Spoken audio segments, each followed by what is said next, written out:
So రెండోది తెలుగు భాష మీకు కూడా భ్రష్టు పట్టిపోతుందని అప్పుడప్పుడు ఆవేదన చెందుతున్నట్టున్నారు.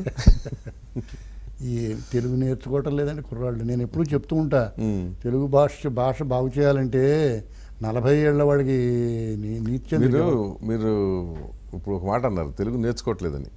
తెలుగు నేర్చుకోకపోవటం వాళ్ళు కాదు, అసలు తెలుగు నేర్పేది ఎవరు? నేను వస్తున్నా, మీరు ఒక అడుగు మీరే ముందు వేశారు, నేను తర్వాత వాక్యం అది వేయబోతున్నా.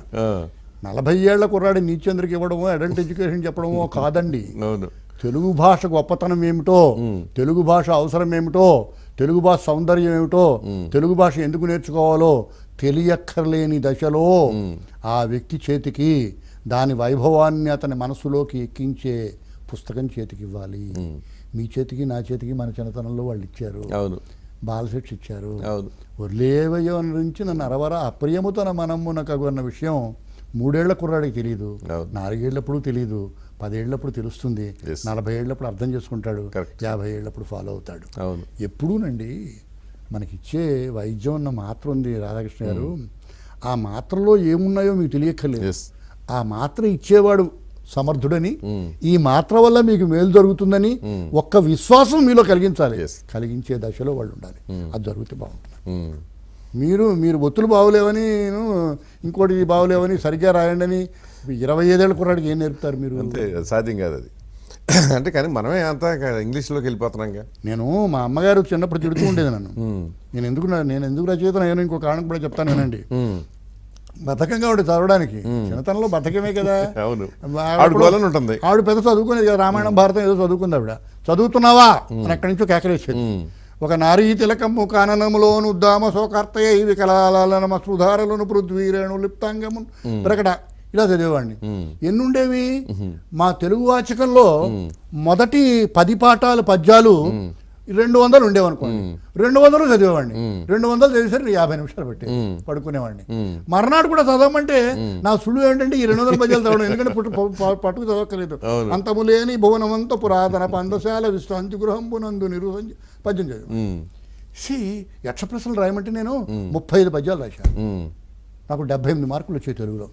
ఎందుకంటే ఒక అవసరంగా, ఒక హ్యాబిట్గా, ఒక తప్పనిసరిగా నేను నా బుర్రలోకి దూర్చుకున్న ఒక వైభవాన్ని, నా వ్యక్తిత్వాన్ని మార్చింది, నన్ను రచయితం చేసింది. నేను ఇంటర్మీడియట్ అయిపోయిన తర్వాత తెలుగు ఎంఏలో చేరవయ్యా అని ప్రొఫెసర్ గారు అడిగాడు. ఇంకేదో జరిగింది అనుకోండి, ఇంకో దానికి వెనుక వచ్చాను. ఎందుకు చెప్తున్నానంటే ఈ పాయింట్, దీని అవసరాన్ని పెద్దలు గుర్తుపట్టక్కర్లేని వయస్సులో పిల్లల చేతుల్లో లేదా పిల్లలకి ఆ మందు పట్టితే అప్పుడు భాష ఒత్తులు మిగులుతాయి. కానీ మనమేమో ఇంగ్లీష్ పట్టిస్తున్నాం. వాళ్ళ ఇంగ్లీష్ డొక్క చింపుతాడు.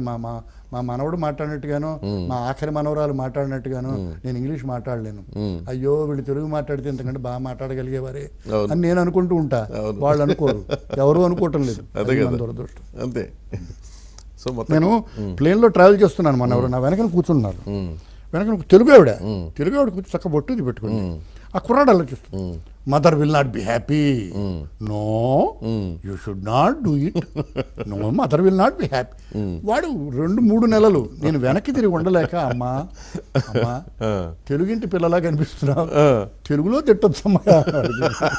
4 సార్లు తెలుగులో తిడితే తప్పు నాయనా అని ఉంటే, తప్పు నాయనా అనే మాట అయినా కుర్రాడికి అర్థమవుతుంది కదా.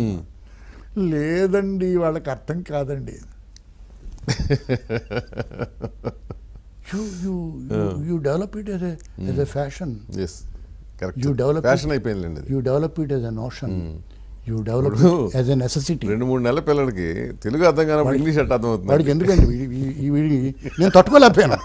Mother will not be happy. మనకండి మన దరిద్రం ఏంటి రాధాకృష్ణ గారు, మన రోజుల నుంచే స్టార్ట్ అయింది. ఇంగ్లీష్ చదువుకొని 4 ముక్కలు వంట పడితే వాడికి ఉద్యోగం వస్తుందని కన్యాశుల్కంలో 1889లో రాశారు గురజాడ అప్పారావు గారు. నేను వేసాను ఆ వేషం. మీరు మా అబ్బాయి ఇంకా ఇంగ్లీష్ లో మాట్లాడుకోండి బాబు అంటుంది. Twinkle twinkle little star how I wonder what you are. చాలా ఆనందంగా చూస్తూ ఉంటుంది. ఏం మాట్లాడుతున్నారంటే వేసవి సెలవుల్లో ఏం చదువుకోవాలో మాట్లాడుకుంటున్నాం అంటే ఏంటంటే ఆ తరానికే అప్పుడే అంటిందిలేండి కొంత. ఆ తరానికే కోర్టు అర్జీలు చదువుకోవాలన్నా, కోర్టు వ్యవహారాలు తెలియాలన్నా ఇంగ్లీష్ రావాలి కనుక ఎందుకు ఈ దిక్కుమాల వేదం చదువుకుంటూ కోర్టులో పనిచేస్తాడు అనే ఆలోచన ప్రారంభమయ్యి 2013కి మర్రిగూడలు చెట్టు పాతుకొని ఇవాళ ఎందుకు చదవాలి అనే ఆలోచన వచ్చింది. చదవాలా అనే సందిగ్ధం పోయి